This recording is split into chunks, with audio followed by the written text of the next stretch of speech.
Já está no ar mais um Tá na Web, o programa que te deixa por dentro dos assuntos que estão sendo falados na internet, principalmente aqueles mais pesquisados e que viram trends do Google. E se tem um assunto que vira e mexe aparece nos diálogos da internet, esse assunto é a inteligência artificial. Só nessa semana, o Trend esteve presente 2 vezes no Google. Um dos motivos é que o relatório Inteligência Artificial e Empregos, divulgado pela Organização para a Cooperação e Desenvolvimento Econômico, OCDE, aponta que 27% dos empregos dos países da OCDE são de profissões com alto risco de automatização pela inteligência artificial. Além disso, nas redes sociais, estamos vendo uma trend com fotos produzidas pela inteligência artificial. Por isso, esse outro destaque aqui. E para falar comigo sobre o tema, eu converso agora com Tainá Aguiar Junquilho, professora e advogada de Direito Digital, e com Rodrigo Ferreira, pesquisador em Inteligência Artificial. Muito obrigada por participarem aqui do nosso programa. Doutora Tainá, esse relatório que a gente citou da OCDE, ele diz que os países precisam agir agora para poder lidar com políticas, com os riscos da inteligência artificial. Como é que a senhora vê essa estratégia? Boa noite a todos e todas, é uma alegria estar aqui falando nessa noite para a TV Justiça. De fato, há um medo muito grande com a questão da inteligência artificial, que apresenta, sim, vários riscos. Um deles, com certeza, é para as questões do mercado de trabalho, principalmente após a inteligência artificial generativa, o lançamento lá em novembro de 2022 do ChatGPT, que acaba criando tanto textos novos quanto imagens a partir de um conjunto imensurável de dados, e por isso pode vir a substituir alguns postos de trabalho que antes a gente acreditava que estavam plenamente seguros, que eram aquelas atividades mais criativas. Mas eu ainda acredito que a gente está muito distante da substituição total dos seres humanos pela inteligência artificial, porque mesmo a inteligência artificial chamada de generativa, como essa que cria textos e imagens, ela ainda precisa de uma revisão humana depois que ela cria esse texto e imagem, porque ela literalmente, como tem se falado, alucina, ela erra, e ela ainda é massivamente treinada também com dados da língua inglesa, prioritariamente. Então, aqui no Brasil, existem outros riscos maiores, como os vieses, a hipervigilância, a própria desinformação, do que, propriamente dito, a substituição dos postos de trabalho. Bom, a senhora falou aqui do Brasil, acho que uma pergunta que muitos profissionais já começam a se fazer é: preciso me preocupar? Como é que está o mercado de trabalho em relação a isso, doutor Rodrigo? Essa é uma questão interessante, né? Esse é um tema que chamou muita atenção, principalmente com o ChatGPT, e se a gente considerar que ele tem menos de um ano, né, ele foi lançado em novembro do ano passado, a gente percebe como em poucos meses, né, o tema ganhou proporções enormes. E as empresas estão preocupadas com isso, né? Como eu posso tomar vantagem disso? Até que ponto essa tecnologia pode romper o meu negócio? Então, me parece que é fundamental que os profissionais das mais diversas áreas, né, comecem a se familiarizar com essa tecnologia. Ainda que não sejam atividades que sejam impactadas diretamente por isso no curto prazo, a verdade é que todos nós hoje somos incapazes de antever o futuro, né? Existe o problema, o professor Richard Susskind chama de miopia tecnológica, né? A gente tenta analisar hoje o impacto a partir da tecnologia presente, do que a gente conhece do presente, mas a gente não sabe como vai estar essa tecnologia, as aplicações daqui a 6 meses, não é? Então, a recomendação que eu acho que é importante é que todos busquem se familiarizar com essa tecnologia, né? Que não tenham medo da tecnologia, naturalmente, de forma responsável, e aí, sobretudo para as empresas, mas também para os profissionais, né? Compreendendo os riscos e procurando mitigar esses riscos. Ninguém vai pegar aqui uma informação sensível, uma informação crítica de negócio, né? E de forma irresponsável colocar, por exemplo, um sistema de terceiro, né? Como um sistema da OpenAI para usar lá o ChatGPT, uma série de cautelas que são importantes nesse momento, mas eu acho que é fundamental que todos, na medida do possível, se familiarizem com a tecnologia e identifiquem como a tecnologia pode beneficiar o seu negócio, a sua atividade profissional. Costumo dizer que dificilmente no futuro próximo a gente vai ter a inteligência artificial por si mesmo, não é substituindo humanos. O que vai acontecer pelo ganho de produtividade e que é muito elevado é que humanos e empresas que dominam essa tecnologia vão, na verdade, substituir muitos outros humanos, né? Então, a sugestão aqui é que você seja um desses e que, portanto, domine, né, o mais rapidamente possível essas tecnologias e como elas podem te auxiliar nas suas atividades profissionais, enfim, e nos seus negócios. Quem começar a se preocupar já sai na frente, né? E nesse relatório da OCDE também há a recomendação de que as empresas elas investam em treinamento para os seus funcionários. A gente pode dizer, doutor Rodrigo, que existem ainda muitos brasileiros considerados analfabetos digital. Como é que está essa situação aqui? Esse é um problema enorme. Eu tenho o receio de que a inteligência artificial vai gerar um ganho de produtividade muito grande e, portanto, ganhos até financeiros muito grandes, mas isso vai, na verdade, aumentar a desigualdade, né? Porque a gente já tem hoje um país extremamente desigual em relação a acesso à tecnologia, acesso a computadores, acesso à conectividade, e mesmo pessoas que têm acesso a computadores, não necessariamente elas são treinadas e ensinadas o suficiente para dominar de forma mais profunda essas novas tecnologias. Não é? A gente vê que muitos profissionais, inclusive advogados, por exemplo, né, não dominam programação, não dominam aspectos um pouco mais profundos, né, do uso da tecnologia. Então, eu não me refiro nem a pessoas que, por exemplo, não têm um nível superior, mesmo profissionais de nível superior, com pós-graduação, mestrado, doutorado, muitas vezes não têm facilidade para essa tecnologia. Imagina o perfil médio da população brasileira, que muitas vezes tem dificuldade de ter acesso a bons equipamentos, muitas vezes sequer tem conectividade adequada, né? Não tem acesso nem, de repente, a um treinamento online gratuito que está disponível na internet, mas as pessoas não têm acesso por problemas estruturais do Brasil.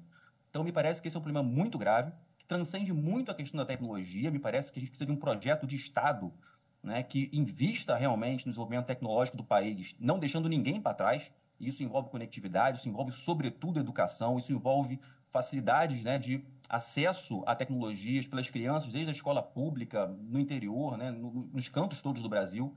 E esse é um projeto de décadas. E a gente sabe que essas tecnologias novas, né, trazem um impacto muito grande em questão de meses. Está aí o ChatGPT para provar isso. Então, realmente, é uma situação extremamente difícil para o Brasil.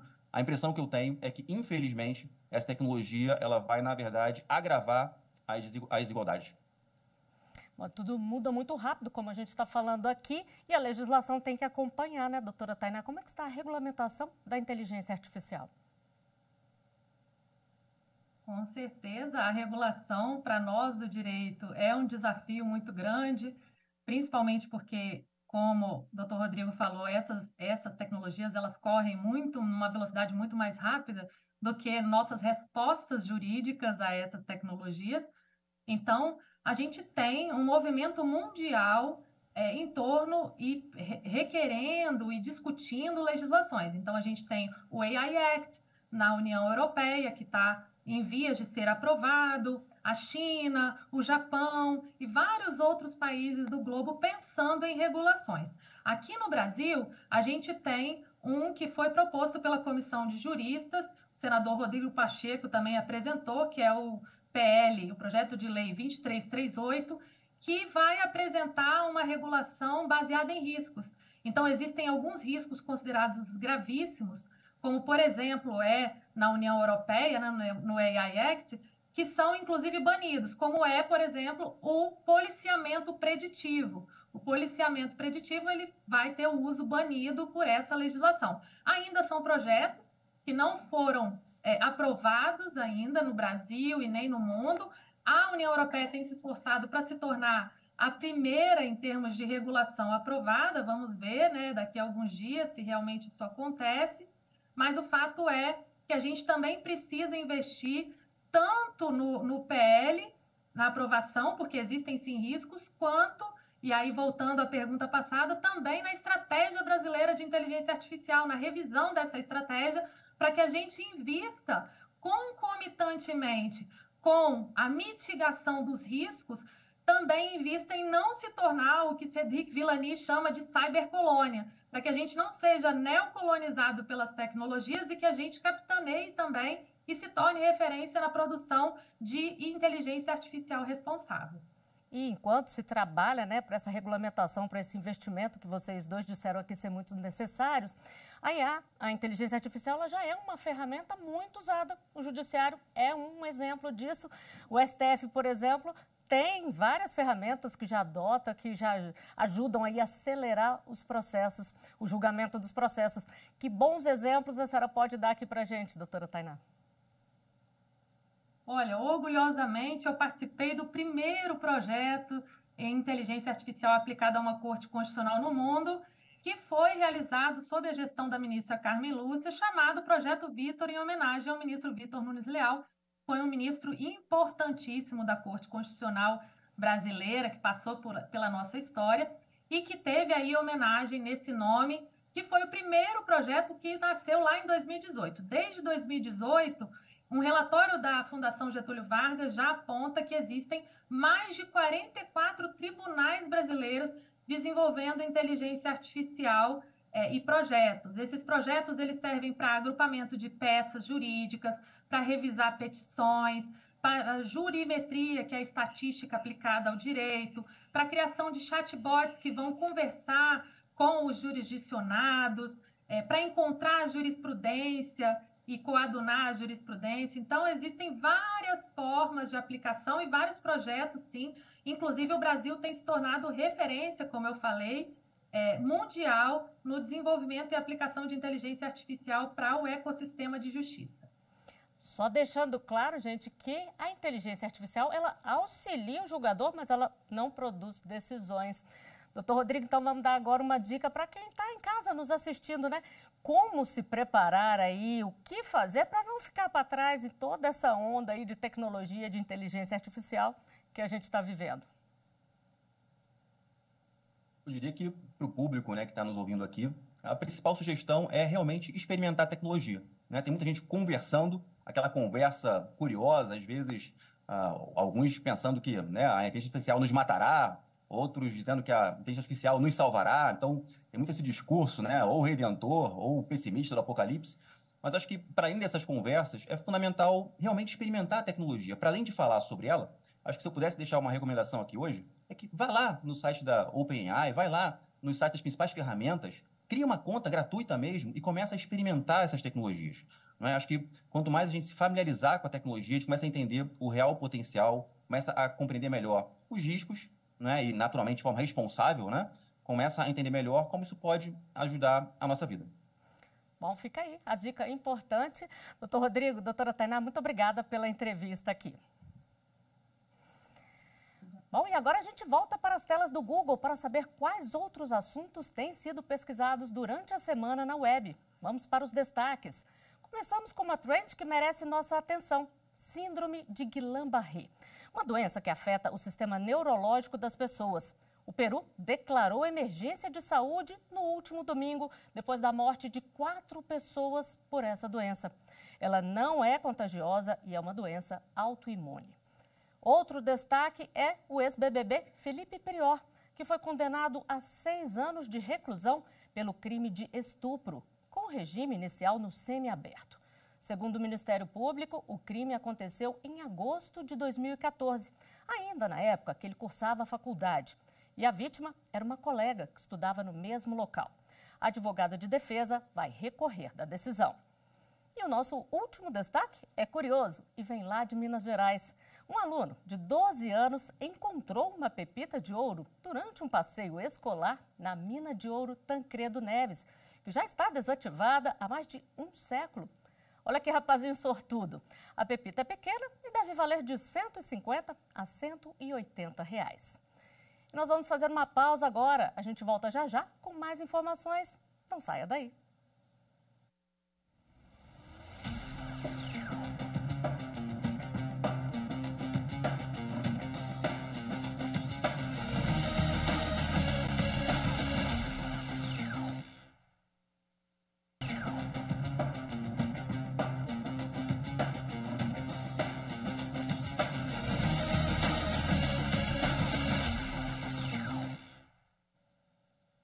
Estamos de volta e agora, no segundo bloco, a gente aborda uma fake news que está circulando na internet. Vamos acompanhar.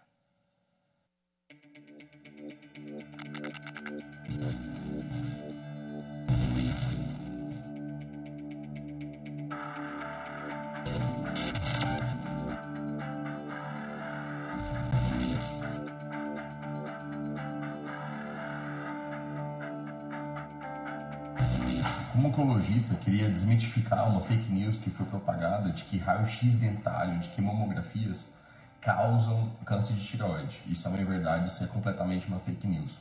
Essa confusão provavelmente veio do fato de que os profissionais que trabalham com radiação, ou seja, que ficam submetidos a inúmeras vezes à radiação, esses sim têm um risco aumentado de câncer de tireoide folicular e o papilífero. E por isso que eles usam todas as proteções. Mas o uso habitual, o uso do paciente, da pessoa que precisa realizar a mamografia e o raio-x dentário, isso de forma científica não é comprovado de que aumenta o índice de câncer de tireoide. Então, é uma questão ocupacional de alguns profissionais que estão submetidos a repetidas radiações.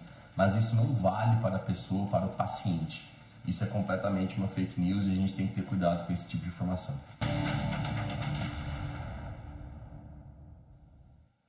Para falar sobre isso, eu converso agora com o oncologista José Carlos de Oliveira. Doutor José Carlos, qual o risco aí para quem acredita numa fake news como essa e descuida da própria saúde? Eu acho que o câncer de mama hoje no Brasil, a estimativa é de 73 mil casos. O câncer de tireoide em torno de 16 mil casos. Então, bem diferente, né? Bem diferente. Então, eu acho que a mamografia é mais importante você fazer a mamografia do que pensar em termos de tireoide. Então, não é muito mais expressivo de câncer. Então, se você está fazendo a mamografia, você está fazendo uma prevenção do câncer de mama, né? Que é mais incidente do que o câncer de tireoide. E qual é esse índice de radiação que tem é muito baixo, é muito baixo. Não pode falar que esse risco existe, não tem nada comprovado ainda que existe, mas se a pessoa puder usar proteção, tiver um local que puder fazer proteção, sem dúvida que isso deve ser benéfico, né? Bom, e além de não acreditar em fake news, a gente tem que estar sempre se prevenindo, né, doutor José Carlos? Exato. Hoje em dia, fazer os exames com regularidade, qual a importância disso? Não, a importância hoje é para você tirar todos, por exemplo, identificar essas lesões mais precoces. Nós sabemos que no Brasil, a maioria das lesões são lesões avançadas. Então, se você faz o exame mais precoce, faz vários exames, detecta um tumor inicial, a chance de cura é muito maior do que um tumor avançado. Bom, doutor José Carlos, eu agradeço muito a participação do senhor aqui, embora com o tempo curto. Muito obrigada, viu? Muito obrigado a você. Bom, e a seguir, a gente fica por aqui. Não deixe de seguir a TV Justiça nas redes sociais, Instagram, Twitter, YouTube e Spotify. Obrigada pela companhia e até a próxima.